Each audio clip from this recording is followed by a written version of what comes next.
Hey, everybody, and happy Kentucky Derby Day to all of you. Welcome to our show. We call it Tournament Horse Racing. My name is Rich Sharp, and each week, me and my analysts, or the guest analysts for our show, will be on each week doing our little tournament horse racing show. It's brought to you by Broke Guys Handicapping, and here's how it works. We've broken the horse racing calendar into four separate tournaments, and each tournament consists of approximately 10 racing days. We pick four races from each of those racing days, and we compete against each other for prizes. We have four horse players, and each player makes a mythical $2 win place bet in each of the four races that day. Uh, the winner is the one who makes the most money. The horse player with the highest amount of money after 10 weeks is the winner of that tournament. We actually have four tournaments that go on during the year. We've already had one that's been completed.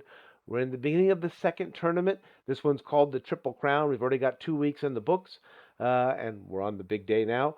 We'll have four individual tournament winners at the end of the year. We'll have one year end champion. That's how the tournament works. And it's now time to go ahead and introduce you to our horse players. I will go ahead.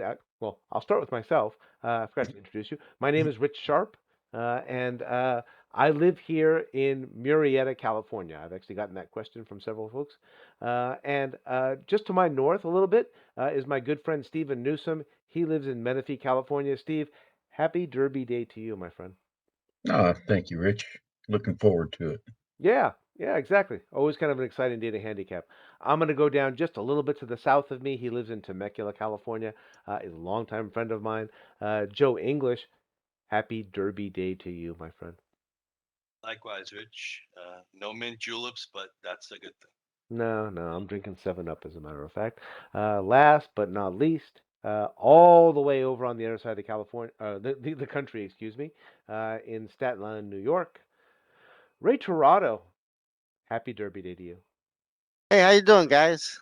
Doing good? Yeah, don't mind Julio. I'm gonna have Coke Zero. Yeah, Coke How's that? Zero, 7 Up.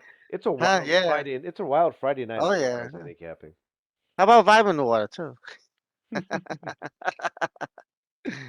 All right, for those of you who are watching, I just want to give you guys a reminder that Joe, Ray, Steve, and myself, we're all friends.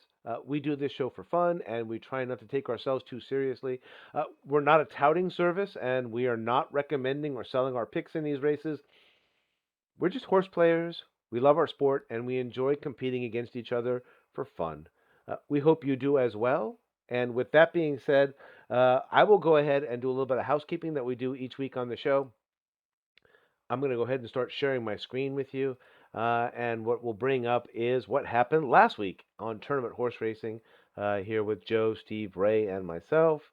And let me go ahead and get my screen share working here. And I'm sorry that's going to go ahead and blank out a few of you for some of my analysts there. But we'll go ahead and keep everybody in touch. And you know what? That's actually this week's. I will say that was this week's racing form. But before we do that, last week we were back here in sweet home Southern California at Santa Anita Racetrack. It was a nice big race day with a lot of stakes races, kind of the beginning of the spring meet of Santa Anita, if you like. And as you see there, with three players based here in Southern California, we've all been to Santa Anita recently, and we spend all of our time there. Yeah, it was the guy from Staten Island who won last week. Nice job, Ray Torado puts up a $27. Not a huge Thank amount, you. but always nice to get that first It's win of the something. season under your belt. Yeah, and Steve came in second. Not that I normally talk about who comes in third, but for God's sakes, after 8 races, I actually finally managed to put up some money on the board. Feel like a flailing blind man Jeez. in the closet right now, you guys. So, At least as it you see might there. jump change in your hat. Yeah, exactly, right? $3.40. A couple Ding. more like that, and I might be able to buy a beer. Uh, there we go for the A season so far, small Ray. beer. Yeah, a small beer, very Yeah, small, small like bear. a taster size. So, as you see there, Ray manages to leapfrog. He jumps all the way up into first place with $35. He's got a win on the season.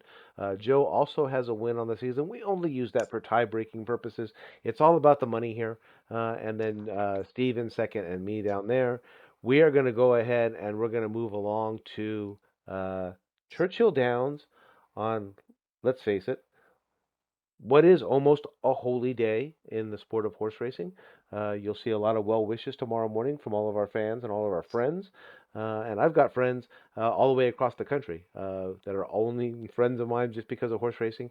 And we all talk to each other on Kentucky Derby Day. I expect to be talking to Joe and Ray and Steve because, in particular, with Joe and Ray, who I've known for a little bit longer than I've known Steve and things like that. You guys, we've been talking, to each other about horse racing going back in the Obama administration. All right, we've got four races on tap for Churchill Downs. It's going to finish up with the Kentucky Derby, but we're going to start over here in race number 9.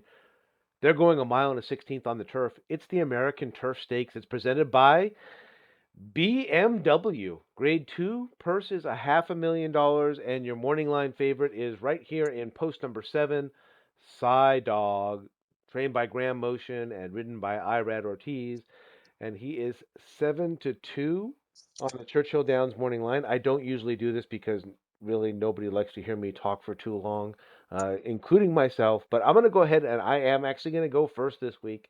And I'm going to be up on horse number 2. That's main event, trained by Rusty Weaver, ridden by Jose Ortiz.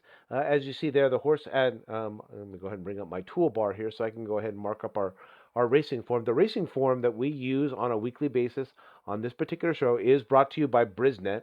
I will tell you that in particular, Ray, Steve, and I are all fans of Brisnet. You might hear Joe English, who still alludes to the daily racing form. He is a Formulator fan. And so sometimes he makes references to stuff that might not be on our page here, but the other three of us do subscribe to Brisnet. I've been using it now for the last 10, 12 years of my life. I will admit, at one point in my life, I did use DRF. Ray, I know you did. Yes, I did. Yeah. And Formulator was always like a little special treat that you got if you had a little bit Mhm. of extra time to go ahead and then kind of, completely horse race nerd out. But in this case, we use Brisnet. I'm on main event again. Rusty Weaver, Jose Ortiz, one of my favorites. They're 50% together. Of course, their sample size there is just 50%. As you see there, out of his last three races, the horse has won two. He broke his maiden, finished second by a nose to Coinage, who's also in this race and keeps making me think about Steve Newsom, and then came back in the Cutler Bay. So it does say that he's moving up in class from his last start, but those are three turf wins on Gulfstream Park. Gulfstream Park's turf track. As you see, his first two tries were on the dirt, at which point in time, I'm assuming the trainer figured out and said, let's go ahead and move this guy over the turf. At which point in time, he's been nearly perfect, and I decided to go ahead and just reach out a little bit. So in race number 9, I am going with horse number 2, and I am going to hand it off to the aforementioned Steve Newsom. Who do you like in the opening leg here in the American? Uh, I'm going with the 8 Royal Spirit with Tyler Gaffleone, Todd Fletcher by Into Mischief. So they're winning at 30% with 10 races in that Yeah, sample size. they're both back there on this show. Uh, both Yeah, Todd and Tyler are back there for a reason. yeah. So yeah, I'm going with the 8. All right. And for that point, we're going to go ahead and we're going to kick it over to you, Mr. Torado, out there in New York. Who do you like? Um, well, I just want to mention before DRF, we used to use the Daily News, and whoever Russ Harris liked, we liked.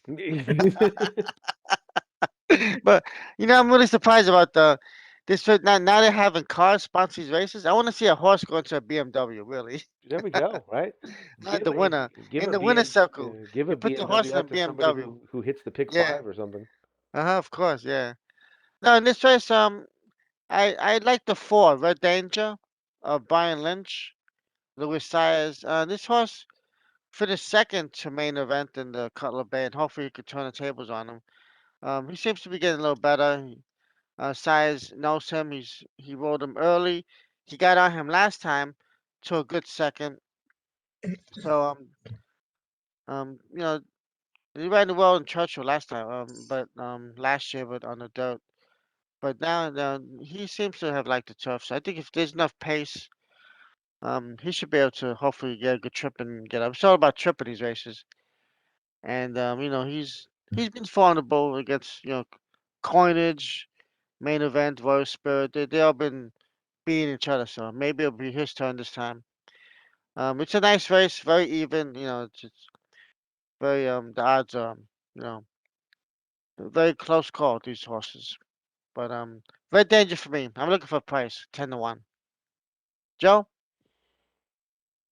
Yeah, looking for a price. Unfortunately, didn't find one, or at least not one that I liked as much as I liked the favorite. So I'm on. Unfortunately, I'm on the seven. I'm the chalky eating weasel in this race. I rather tease and Graham Motion teaming up with Cy Dog. Horse came back with a nice effort at Keeneland last time out. And I just think there's gonna be enough pace. Chad Brown's got a runner in here. Main event has a little bit of speed. And I think there are a couple of horses on the outside who also show or like to be forwardly placed. So I think Side Dog is going to be able to sit outside and off the pace. He drew an outside post, so he's not likely to be bogged down inside. And I just think maybe he's just a little bit better than these, and he's undefeated. So until somebody actually beats him, I guess he's got to be factored into your handicapping. So give me the seven at 7-2, and like Ray was saying, it's a pretty evenly matched field, and 7-2, 3-1 is probably about what Hmm. you'll get. Yeah, no, square price, Yeah, it's a good race. Yeah. Derby Day. All right,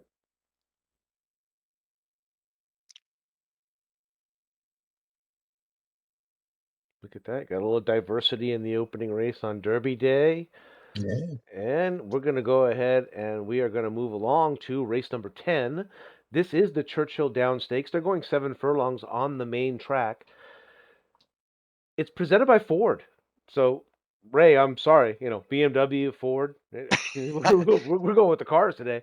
It's a grade one. The Yeah. horse is $750,000 for 4-year-olds and upwards, so they do pay. And your morning line favorite is right there in post number 3. Has actually been a little bit of a regular here on our weekly show. Trained by Steven Asmussen and ridden by Joel Rosario. Jackie's Warrior is 5-2 on the Churchill Downs morning line, and Stephen Newsom, you get first crack at the grade one. All right. Well, I'm taking the six prevalence. Again, I'm going with Tyler Gaffleon on this one. I heard he really likes Churchill Downs. Brendan Walsh. They went in at 22% with 32 races under their belts there. Um, Horses won two races at the distance in 3 starts. Won his last two. So yeah, looking for another win here with Tyler Gaffleon on board and 6-1, a little bit better price. So I'm actually slated to go last in this race, but since I'm on the exact same horse that Steve is, I'll just go ahead and I'll jump in here as well. I do like that Brendan Walsh Tyler Gaffleon connection. I do like the fact that the horse won the Commonwealth that last time. Has got 2 wins in a row, one at Gulfstream and one at Keeneland. I do like the fact that at this distance, the horse has won 2 out of 3. Hasn't won at Churchill Downs yet, but the horse that the race that the horse didn't win at Churchill Downs was the Pat Day Mile last year. So, forgiveness there, even though that was Jackie's Warrior who won that one. And again, almost the three broke guys angle coming up there after the Pat Day Mile, after the Wood Memorial. Did take a couple of shots down there at the lower ranks before stepping back up to the Commonwealth Stakes, which was a grade 3. And so I also went with the 6. And I'm starting to jump in front of you like that, Ray, because you're actually slated to go next. Oh no, that's okay. Yeah, Perilous is a good horse. He turning back to 1 turn, he really has changed his game. Um, I'm on Jackie's Warrior. I'm a big fan of him. He ran very well last year. He's a beast and as a 3-year-old. Hmm. They found what he likes to do, 1 turn, and he came back this year. He won um pretty nicely at Oaklawn. So I mean, as he gets older and more mature, and as a 4-year-old, I think he might be you know playing these as sprints and running very well. My only issue with him is that he might have to battle on the top But he likes to go to the front, and speed is speed. You don't get into trouble. Hopefully, you don't get burned out. And 7 furlongs, he's done it before, so he won in a mile. So hopefully, it can set a decent pace and hold off any closers. So Jackie's worried for me. He's 9 for 13 in his lifetime, so he's likes to win. Joe, who's next? Yeah. I don't need to say much. Just read it. What does that say? It's like Oh, Poland. prevalence. Poland. Oh All Lord. right. Sometimes I apologize, folks. I do fly a little blind when I go ahead and start sharing my screen. I do not have two screens up at the same time, and so whatever it is that Joe's talking about, I can't quite see that. And I apologize for jumping in front of you as well, Joe, to go ahead and pile on with Steve and Godolphin Racing and the whole shot there. It's all right. I'm on the same horse, so I just, like I said, I don't need to say much. Ditto. Let's move along. Yeah. Nothing to see here. Nice job by Ray to give us a little diversity after our first race, where you saw all four of us take different horses. Yeah. You see what can happen here on Broke Eyes Handicapping, tournament horse racing is what to call the show. If We don't talk before the show comes up, and so as a result, sometimes we handicap the races the exact same way. Hopefully, that's not going to happen here in race number 11 at Churchill Downs. They're going a mile and eighth on the turf. This is the Old Forester Bourbon Turf Classic Stakes. It's a grade one. The purse is $1 million. It's for 4-year-olds and upward. And your morning line favorite is there in, I believe, in post number 6. Cheryl's Spite, trained by Roger Affeld and ridden by Luis Saez, is 3-1 on the Churchill Downs morning line. And out to New York, Ray Torado, who do you like in the Old Forester Turf Classic? Oh, I missed that name. Woodford Reserve. Yeah, the Woodford Reserve is what it used to be Good called. bourbon. Yeah. just different bourbon, that's all. Actually, Belmont has bourbon sampling tomorrow. Yeah, but 75 bucks. you don't see uh, them renaming the Maker's and Mark. you ain't driving home either. You try that stuff. Um. All right, I was able to get by Teddy Oaks with hell's Secret Oath. So I got a couple of horses here, then pick three. So I was Oh, okay. rooting for them. I did like Public Sector, my top choice. Chad Brown, Cloud Stable. This horse ran well last year's a 3-year-old. This race, um, I'm sorry. They're coming off the layoff here. Coming back, hopefully, they gonna crank him up. It's a lot of money here, $1 million. So, he's gonna need to work out a trip. He's a closer, and hopefully get that grade one. Been running well, and Belmont Saratoga. So, I ride jumps aboard. Chad Brown, he's got three of them in here. So I'm hoping one of them can get up there. Public sector for me. Well, You know, since the only Joe's giving you the background music there, I'm assuming he's next. the only thing I thought would happen in common is in this race is that all four of us would take a Chad Brown horse. But since there's three of them, there's no guarantee that we're going to be on this. At least only two of us at maximum can be on the same horse, right? Or actually three of us. I am on a Chad Brown, but that's not the one I'm on. I'm on the horse on the outside runner, the 8 Adamo. He ran really, really well and probably should have won his United States debut at the fairgrounds.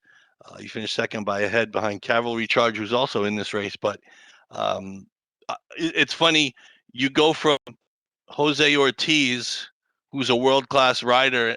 There aren't that many riders you could say maybe Yeah. that you're going to get an upgrade from Jose Ortiz to, but Flavian Pratt probably is might be one, one and of them. some people would say he might be the best rider in the world. And I don't think the fact, and again, I know Ray watched more of the card today than I did, and I don't know what the weather was like tonight. But if there's moisture in the track, the fact that this horse ran over in France before he came here, he's run on soft turf before, so a little moisture in the track probably wouldn't hurt him as well. So I went with the 8 Adamo at 9-2. I think Rich, that would swing over to you. That would, ironically enough, I want to hold up my piece of paper. I doubt anybody can see this because my writing is in just a ballpoint pen and things like that. But I initially had the horse that Ray did. I'm glad I did switch out of it. I went back to the favorite. If you watch this show from a couple of episodes back, and it's not going to show on the racing form because the horse actually did scratch out that day.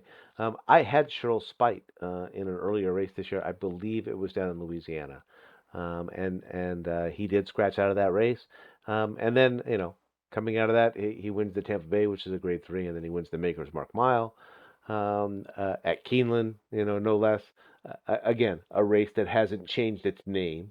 And so I went ahead and I stayed with that, going with the Roger Affeld Luis Saez connection. Roger Affeld, highly respected trainer from up there in Canada. Very, Woodbine is his normal territory, and Luis Saez, one of the finest riders down here in the United States, and the horse is hot, 3 in a row, and I thought that was worth a try. So I stayed away from the 3, and I went back to the favorite, Cheryl Spite. Uh, Probably also trying to lick my wounds and missing up from a little bit of money earlier this year. Steve, go ahead and All right. Baff you with my bullshit. Uh, I'm going with the 2. Busy Channel at 30-1. look out. I thought this was a little interesting. Jockey trainer, don't know anything about them, but they are winning at 63% on 8 starts. Jockey on the turf at 29%. And then the trainer here is second off a layoff, winning at 35%. Yeah, look at Larry Horse won Ravelli his and last Gerardo race. Corrales. Horse won his last race. Good 4 furlong workout. So, and what, 5, 4, and 3 and 18 starts on turf. So it's had some results. So at 30-1, I'm going to take a chance here. Nice. About All right. time somebody other than me hit that long shot. At Yeah. least chose one. Fires Good. away, man. Good to see it. Hey man, you just get one of those and You're out. that's all Yeah, you need for the exactly. day. Yeah, you're ahead at the half You mile. win Yeah, for one. sure. You bet $10 on every horse. You win on that one, and you did. That's it. Day's over. Yeah. Yeah. Go back to drinking. That's it. And hopefully the other 5 you get your money back. Money back You don't need to worry special. about who wins the Who cares who wins the Derby? The money still spends the same no matter what the race is. Yeah. Yeah. Right. You buy Bitcoin no matter where you get it. Bite your tongue. We're not forgetting the Derby under Hey, any circumstances. All right, it is. I'm not saying I recommend buying Bitcoin. I'm saying if it's your choice and you want to buy Bitcoin, Not financial advice. yeah, just like we're not giving horse race advice, we're not giving financial advice either. All righty. This is what we're all here for. This is the signature race of the year, if you like, the Kentucky Derby. It is race number 12. They're going 1.25 miles. Here's why Woodford Reserve is no longer doing the Turf Classic.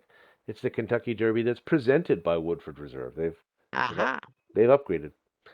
Grade 1, the purse is Yeah, $3 million promotion. for 3-year-olds only, and your morning line favorite is down here. It's in post number 10. I think this was a little bit of a surprise to most of us.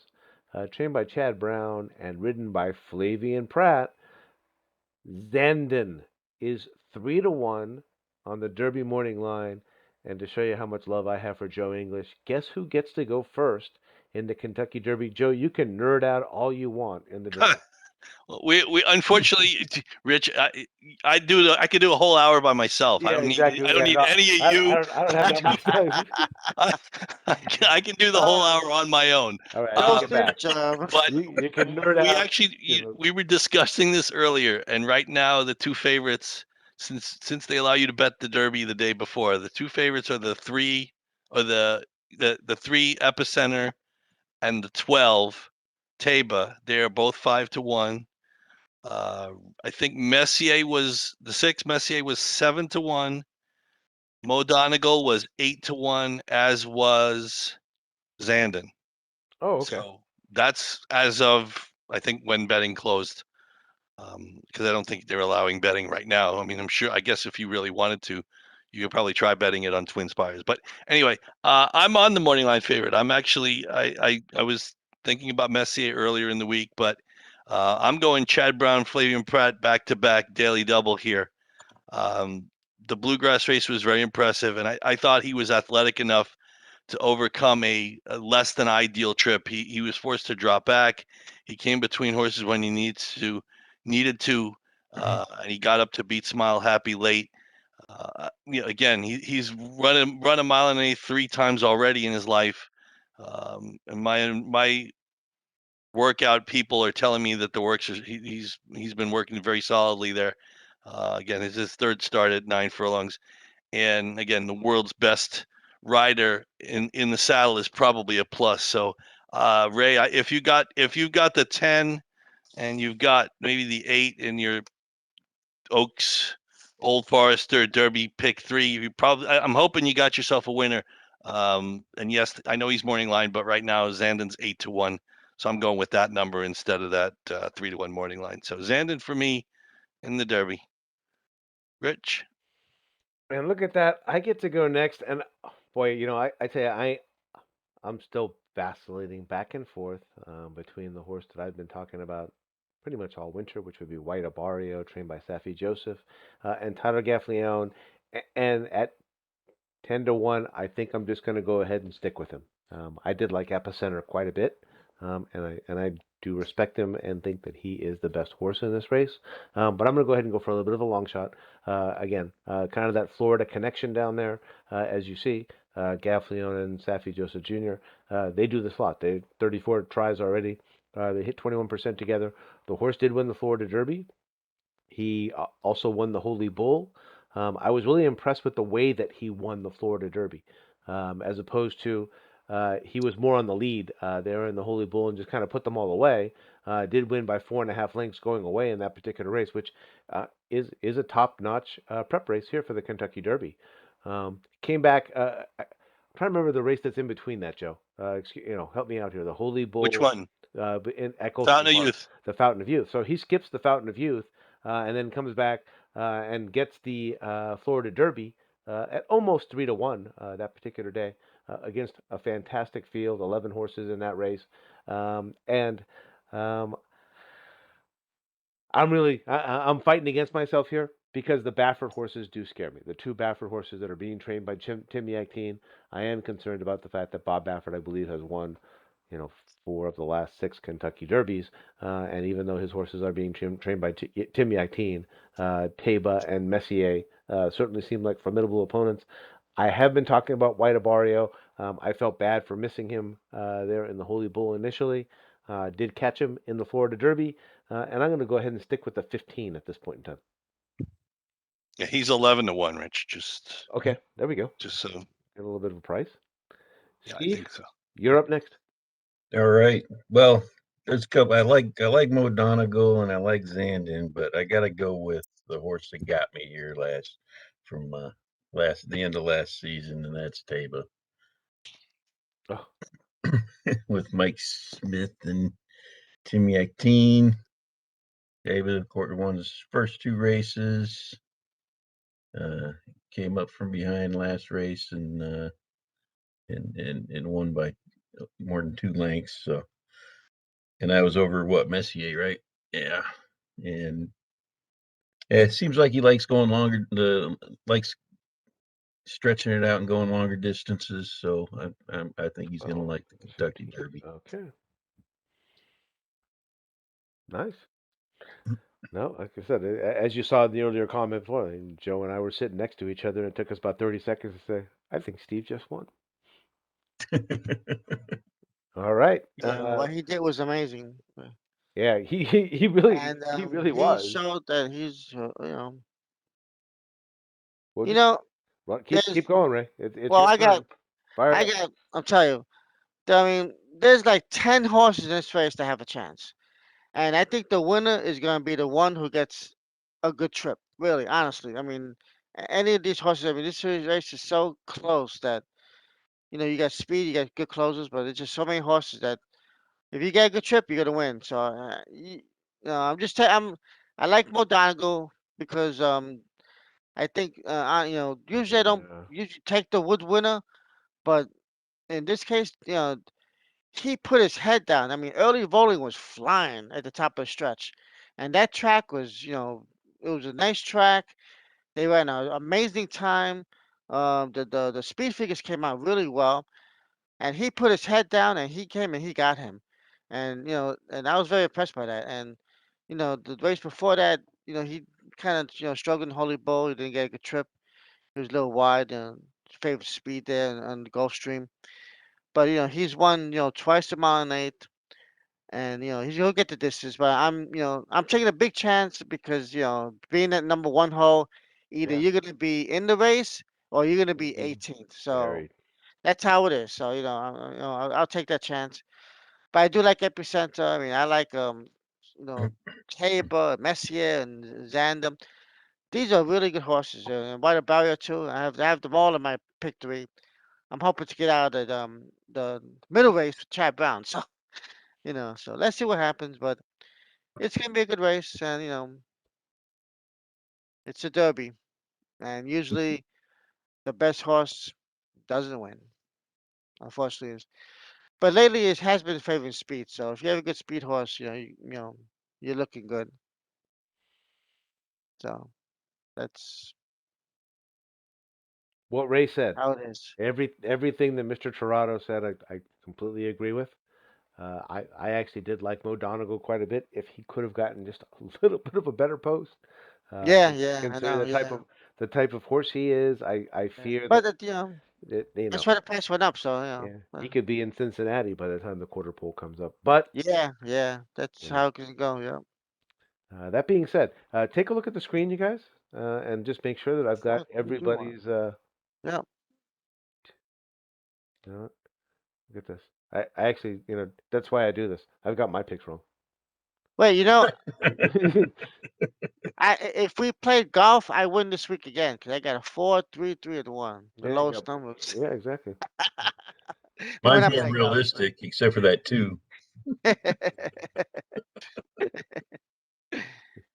So, but all right, sounds like good luck, guys. Good everybody luck. is correct. Let me go ahead and I'll come on back to you guys.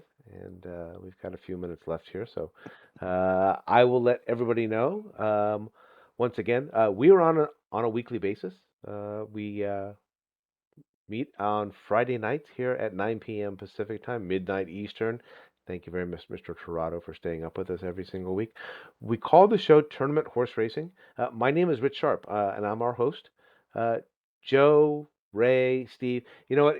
I say this every week. It's a cliche. It absolutely is a pleasure to handicap with my friends. Uh, Yes, you it is. all Yes. bring a different aspect to the game, and I appreciate your analytics on a weekly basis. Much more so on the week of Kentucky Derby when it is kind of like a holy weekend. Holy weekend, if you're a horse player, this is kind of like this is our Passover, this is our Easter, this is our big weekend as far as it comes every single year. Um, Anybody got anything they want to add? We've got a couple of minutes. I'll give you about 2 minutes if you want to go ahead and banter about uh, the Kentucky Derby.